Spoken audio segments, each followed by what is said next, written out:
I want to bring in a voice now to this conversation. Josiah Tekanu, a resident of Netua, who's joining us from Netua in northern Israel.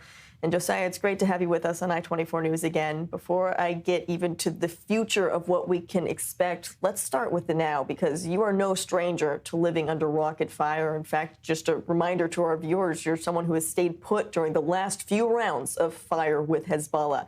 How can you compare this experience to the rounds in the past?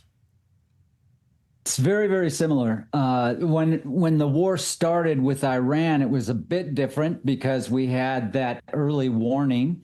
So we would have 6 to 8 minutes. We'd get an early warning that rockets were being fired from Iran, which gave us a lot more time than we have when Hezbollah joined like a couple days later. From here, I'm about a mile from the border. So we had, throughout the whole war, maybe 8 to 10 seconds to get to a bomb shelter, which means we live in a bomb shelter. And that, since maybe the second day of this conflict, that's been pretty much our life. Well, and what do you expect then in the future? Because battle plans, they have been approved. If the IDF does decide to go into southern Lebanon, how are you concerned that this could possibly impact daily life, which seems to not really be happening at the moment? So it has consistently impacted our life. I mean, every aspect of our life, even going to a grocery store, which this little small town has no grocery store. It's about a 27-minute drive. We know every bomb shelter or every little pull off on the side of the road en route to there. When my daughter goes with her kids, we have to have enough adults to be able to pull them out of car seats and those kind of things. A couple nights ago, there was 100 and some odd rockets fired in 3 hours. And so we stay extremely close to the bomb shelters. For the future, our hope, I do believe the IDF is making progress. I have no official news on that. I'm not an IDF spokesperson, but we're so close, we can hear the rockets launch, and you might even pick up, we're hearing artillery fire. So it's not just the sounds of the rockets or the sirens that keep us up at night. It can be the artillery fire or planes going over. But it seems that there's progress being made, and I give the credit, I assume, to the Israeli Air Force, that they're taking out the rocket launchers, maybe in the nearest place, because it seems like even when we hear the launches, it's further away.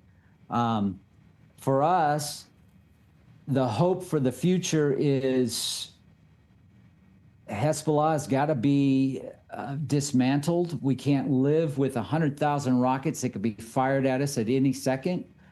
We have friends in the north, I believe we have friends in Lebanon, and I'd like to see that nurtured, and that's really our hope for us up here. Josiah, what would you say to our international viewers about why you're staying at all? Because you're talking about daily life that doesn't exist. And we saw before residents that had to evacuate. Many of them still have yet to return home because their homes were destroyed. So why stay there at all in the midst of this conflict?